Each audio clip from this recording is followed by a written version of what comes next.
Hi, Tom Eddins here, evolutionary astrologer, here to talk about the full moon in Taurus on November 19th, 2021.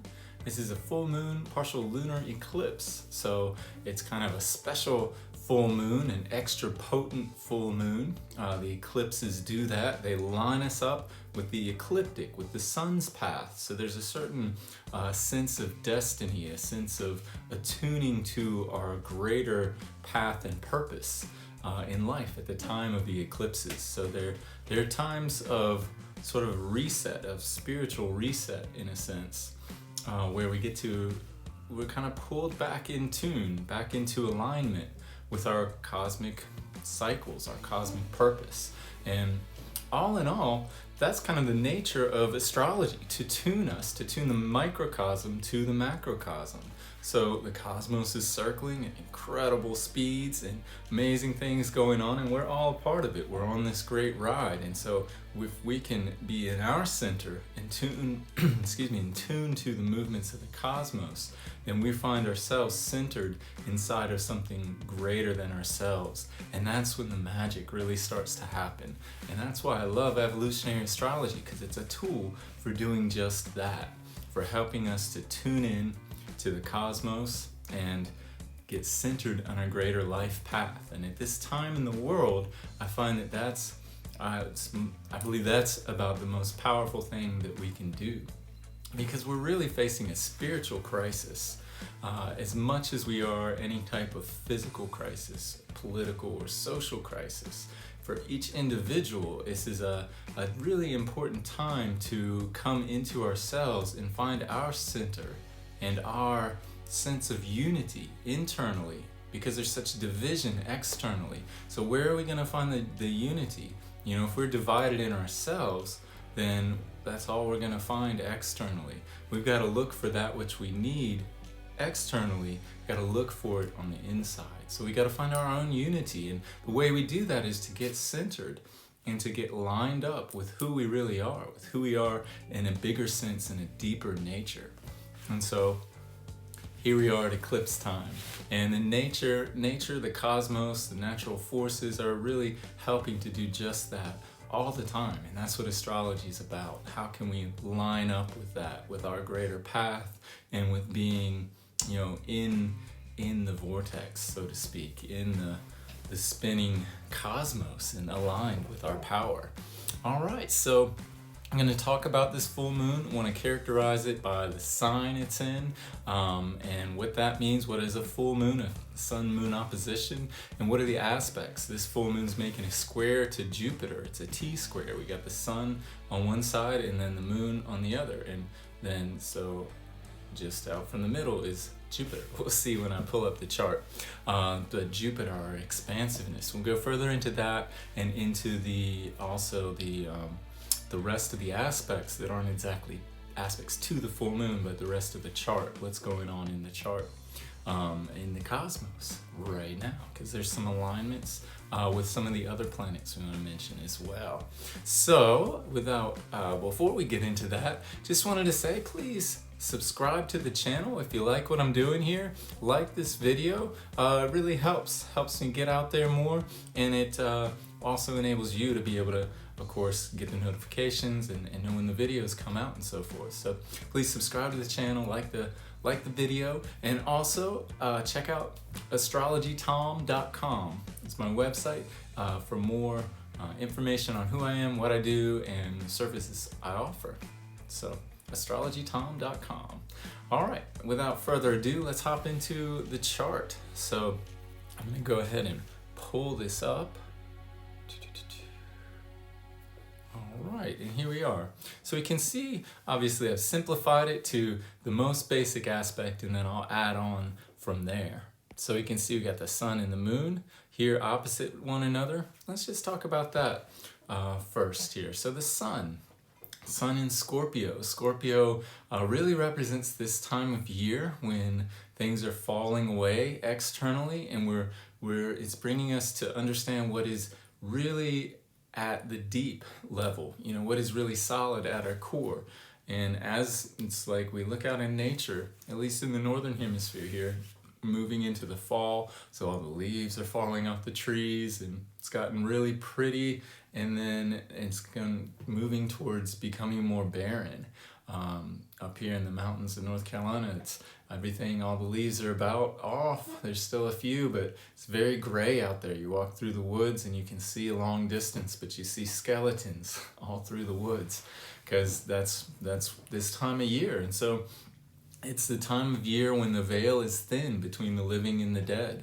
We can see that in nature, and it's in our life as well. So there's an openness to that. There's a vulnerability in a sense of pulling back and conserving our energy to Scorpio. So Scorpio is this the deep water, our deep emotions, and it's the underlying motivations that really drive us in life. So Scorpio is attuned to that sense of, what do we really need? What really matters in me? And what's really motivating myself in my actions? What's really motivating anyone I'm interacting with? What are they getting at? What is their underlying drive there? That's Scorpio energy. And that's important to come back to that, come back to our source. And so the full moon is bringing out it's Taurus energy, and it's bringing out of the depths into the light. Full moons do that. They shine a light on that which is at times dark. So the moon at times is dark. The moon is our heart, our emotional response to the world. So it's something that we really guard and hold tight, hold close to ourselves. But the full moon is a time when we kind of let that out a little bit more. And it's a time for expression, and letting that out and letting go. And just letting it flow, letting it come out. So this full moon in Taurus is really a time also with Taurus is about attuning to what it is we value and what we enjoy. It's about stability and security. You think of the bull in the field, this really stable, secure. He's just sitting there, he's just enjoying life, chewing the grass, enjoying the sunshine under the blue sky. Taurus has this really sweet it's not a mean bull, it's not the bull in the china shop. It's a bull out in the field, a very peaceful bull, but he's a big creature and has a lot of earth to him. So Taurus is that. What do you like and what do you value on the earth? Taurus has that kind of energy, and the moon is actually in its what's said to be in its exaltation. It's like Taurus brings out the nice side of the moon, brings out the higher spiritual qualities of the moon.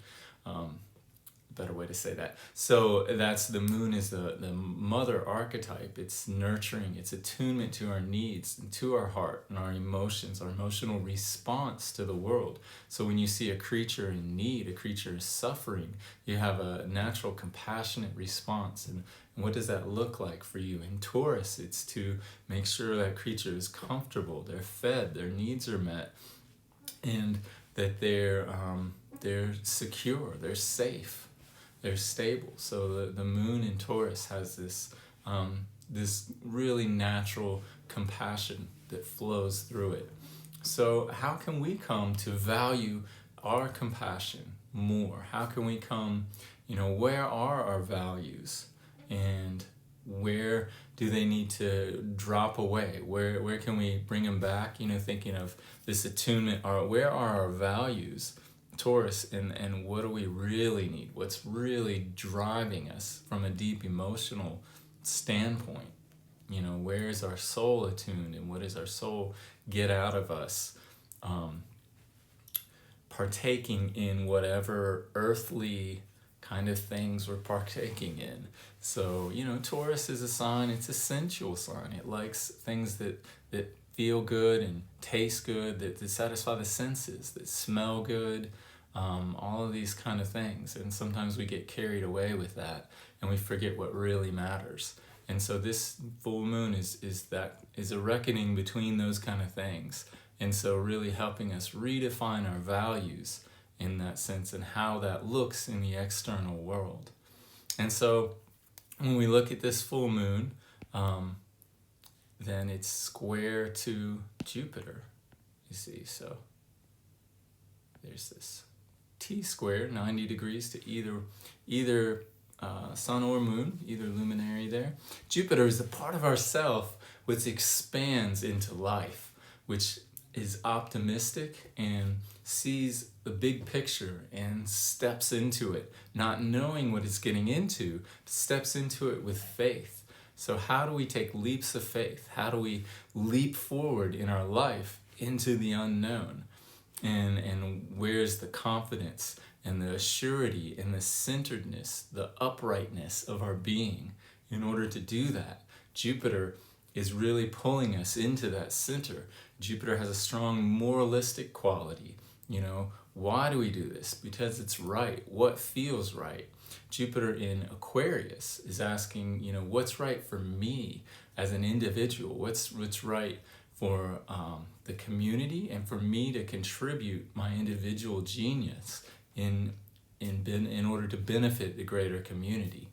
So there's this sense of the waters of life flowing in and flowing through ideas. It's an air sign, Aquarius, so waters of life flowing in through new ideas, new ways of thinking, new systems of thought and systems of communication and interaction and all these kind of things. So where is the part of us stepping into that with optimism? You know, how can we step forward optimistically as we're redefining our values? And so that's what this full moon is asking. I'll say that again. You know, how can we step forward with optimism and faith in ourselves and faith in our inner genius? You just say it like that. How can we step forward into our inner genius to better manifest our values, to better live our values in this world? That's what the full moon here is asking us. And being an eclipse, it has that quality of reset, as I said. So there's this sense of, what can I let go of? You know, how can I start anew in my life in a way, and step into a new level of faith and confidence in myself, and know that I'm really attuned to my deep drives, attuned to my soul's purpose and my soul's path in this life. So there we are. Okay, so now I've pulled up a bit more of the chart, so you can see some more aspects, some more bodies and points on here. So the first one I want to point out here is this conjunction of the full moon to the north lunar node, which is really what makes this an eclipse. That's its proximity to that node, is its proximity to the ecliptic, to the pathway of the sun. And like I said, that is the implication of our spiritual journey. You know, where does the sun and the moon cross? Where does the physical source of being cross with the soul nature of the world and the soul nature of each of us as individuals? And so the north node is pointing us in a direction. The south node over here in Sagittarius is where we're coming from. And so we're coming from Sagittarius, a lot of beliefs and overarching perspectives, philosophies, religious ideations, things that we have put a lot of stock into. And we're moving away from that towards what is our immediate experience. You know, so we're trying to let go of the animal mundi, the soul of the world. It's trying to let go of things we've been attached to in terms of our beliefs and our, you know, what we think is the way things should be. And we need to open now into our direct experience, this sense of Gemini. What's happening now? What's happening here? And be curious and be investigative about what's going on and what's coming about in the world. And this Mercury, so the second thing I wanted to talk about is Mercury here is the next closest aspect of a planet to the full moon. So Mercury in opposition to the moon, conjunction to the sun. Mercury in Scorpio. Mercury is our perceptions, our thoughts, our ideas, the way that we think. And in Scorpio, it's attuned to same things I already talked about, all these deep drives and motivations. So there's really this strong sense of tuning in to what are the directives, what are the underlying motivations that we're experiencing right now, that we're perhaps under the influence of. And how can we really the bottom line is, how can we get into our center? Because otherwise we're just affected. We're like a leaf blown in the wind. We're affected by other people's ideas and motivations and propagandas and reasons for making you or wanting to control or make you be a certain way. And so really we need our leaders to do this too, to really get into their center, be centered with the cosmos, and receive really centered messages and directives, and understand how to lead by example in that way. And that's really, we're at a loss, but that's where we all need to go, is to find unity in our center, and then we'll see unity start to come about on the outside. So Mercury here, our perceptions, really making us aware of what are the different motivations of various influences right now, and then more importantly, what is the motivation in my heart? Why am I who I am, or where I am, or what I am, and how am I becoming greater than myself? How am I becoming that soul nature that I was really born to be? How am I expressing my inner genius, stepping into faith with that, as I said earlier? And so here we're attuning to experiences of direct experiences, and we're also perceiving that. This is helping us to really form ideas and an understanding. And really Mercury and Scorpio can sniff out some bullshit. So that may be coming up at this time. One other thing I thought I'd mention here in relation to this is Asteroid Vesta being conjunct to the south node of the moon. So this is about integrating. All aspects are about integration, but this is about integrating. Vesta is the part of ourself which is whole unto ourself, which we know is complete already. And so this really speaks to me again about getting into our center and understanding, what are our overarching philosophies, this Sagittarius. How do we look at things? And how do we understand us to be part of a whole? How do we understand ourselves to be a whole in ourselves that's relating to a greater whole? And so how can we move forward with that? What do we need to let go of? That's really, the south node here is about releasing that and moving, allowing that to give us the jewels, give us the virtue that has been cultivated from that area, but also to move forward and really put the focus on the opposite side of that, in this case Gemini.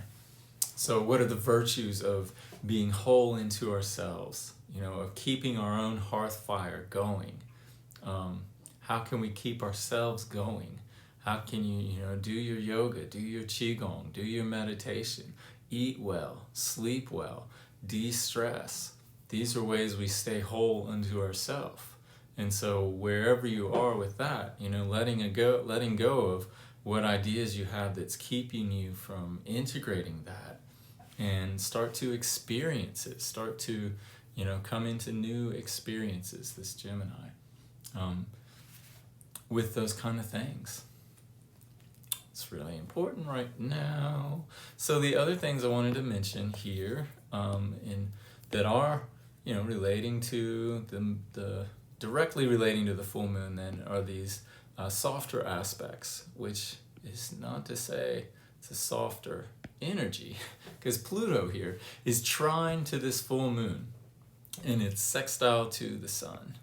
So 60 degrees from the sun, 120 from the moon. This is a soft aspect. It integrates fluidly, it integrates easily, often unconsciously. It doesn't take like a conscious pairing or integration of different things. It just flows. And so Pluto rules Scorpio, so co-rules Scorpio with Mars, But Pluto is the part of ourselves that is that intense, underlying, deeply unconscious and subconscious drives for life. And so what that often in the end is death. Pluto is the influence of death. And so what in us is dying, that something new can be reborn.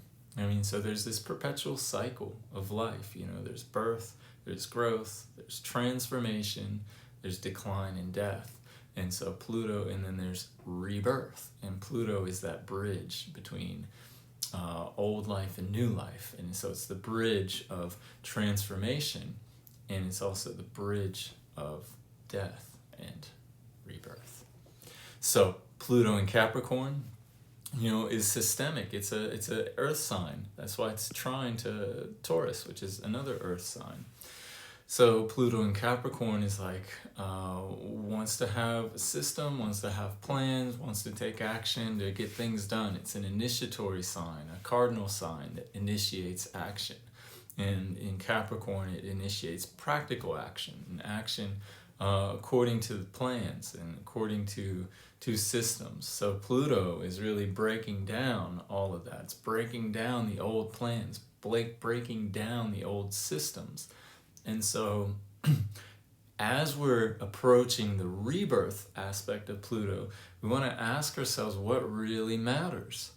And attuning to that is what allows the rebirth to happen into something more beautiful and more practical. In Capricorn, I should say, more practical, that will really serve in tangible ways. So really tuning into that deep motivation. You can see the resonance between the Scorpio energy and the Pluto energy there. Okay, and then we also have retrograde Neptune, which is in sextile to the moon here. So this is building, because it's retrograde, it's building internally. It's kind of accumulating and accruing weight and accruing influence internally. Neptune is this aspect of ourselves that dissolves, that flows into life, and that dissolves the material and really takes us back to that emotional nature. So it's ways of tuning in, of getting into the flow, of approaching life through meditation, through withdrawal in some sense, or coming above into an overarching, perspective, you might say, or coming into an immersion, perhaps is a better way to say that Neptune immerses us in the oneness of all being. And that can often feel like the dissolution of the ego, the dissolution of our individual nature, in that so that we can become tuned to that greater, the greater stability of the ocean of being. And so Neptune is retrograde for a couple more months here into next year. And so at that point, it will become more the manifestation of that, more external. So it's changing us, it's dissolving us, it's helping us to change and dissolve. These are natural processes going on. Neptune is not doing it to us, it's just reflecting to us what's already happening within ourselves so that we can be aware of it. That's how we use astrology as an evolutionary tool to step forward on our soul's journey. All right. And so that is all of these aspects. I have one more chart here that I will pull up. Okay, so what else is going on in this chart? Hey, first, if you're liking this video, if you're getting some value out of it, please subscribe to the channel and like the video. I really appreciate that. And but so with it, what else I wanted to point out? The major thing here, we got a couple minor things in these that we'll talk about. The major thing is this Mars-Uranus opposition. So what is that about? Mars, the part of ourselves that takes action, that has drive and motivation, that acts, that's spontaneous to take action to get what we're desiring, really. And so in Scorpio, it's really, what do we really desire? It's really what's at our deep motivations drives, as we've been talking about. Mars is just like, let's do it. And Uranus is over here. Uranus is a part of ourselves which strives for freedom and individuality, unique expression. And so Uranus often is times when it often comes into light at times when unexpected things happen, or sudden things, sudden changes. The archetype of Uranus speaks of earthquakes and lightning bolts, so sudden change in our life. And it's really the evolutionary drive of Uranus is bringing us into greater freedom and individual self-expression. So integrating those two things, taking action on our deep motivations, what do we really want, and for ourselves, for our individual expression and our individual values in Taurus, our individual earthly values. What do we value about our life? How do we want to live our life? How do we want to express ourselves individually and live our life individually? There's really a strong influence for this coming about, which is great because it will play into the rest of the full moon. Obviously, I took the sun and the moon off in this chart, but they are the main event, and so this is supportive of what we've been talking about so far in this video in that sense. And so the other things here, then we get Venus in a trine aspect to Uranus here. So this is a harmonious, what do we love? Why do we want it? What do we desire? Where, what are we drawing to ourselves? Venus represents our inner magnetism and our ability to attract to ourselves that which really makes us feel loved and appreciated. And in Capricorn, there's this sense of loving maturity, of going for, of attracting to ourselves from a point of maturity, from a point of self-reliance, of self-understanding and self-love. So that really, you can see how that, what are our values? What are we wanting in our individual expression? And how are we incorporating self-love in a mature way? How are we loving our abilities and our strengths? And, what kind of action are we taking? All of this being integrated and influenced, in the flow at this full moon. So then the other thing we'll mention on here, just briefly, is this Saturn to Chiron that are in sextile. And I mention it because they're in exact sextile. And of course, all year we've been working with the energy of Uranus square Saturn. So this is still going on. It's a little looser right now, but 4 degrees is still fairly close. It's going on all year. It'll be exact again on December 24th. So we're building up to another Saturn-Uranus square. Of course, Uranus breaking things down, newness, that striving for freedom that I was talking about, breaking down old ways of being and attuning to new values, and Saturn, the influence of structuring, of really bringing us into confrontation or coming to terms with the physical life. We got to do something in the world, and we got to establish a new way of being, a new set of rules and systems and ground rules.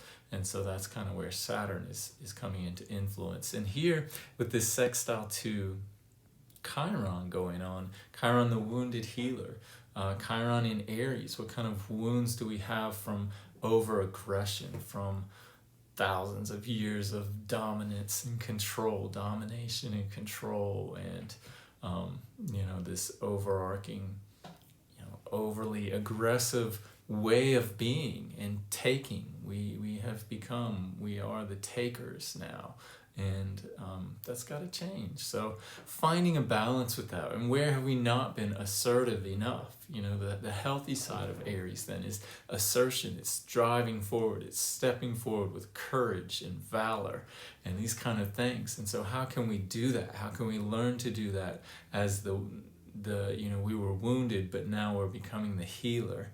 Now we're learning to heal that wound, and we're learning to manifest our Aries nature, our assertion in healthy ways. And so we want to bring that assertion and that the healthy sense of self and individual purpose and place into the systems we're creating and into the new boundaries we're setting. So that's happening. That's under influence at this full moon as well. Okay, I believe that about wraps us up with this full moon talk. So please, if you've liked the video, again, subscribe to the channel, hit the like button, notification bell. All those things will help you get access to what I'm doing here, and it will help me to grow as well. And so I appreciate it. And check out my website at astrologytom.com. Really happy about that. It's kind of newly live, and so you can learn more about me and what I'm doing and the service I'm offering. And also there's a slew of videos on there. So I hope you'll check that out, astrologytom.com. And other than that, be well, be healthy, stay beautiful. Much love.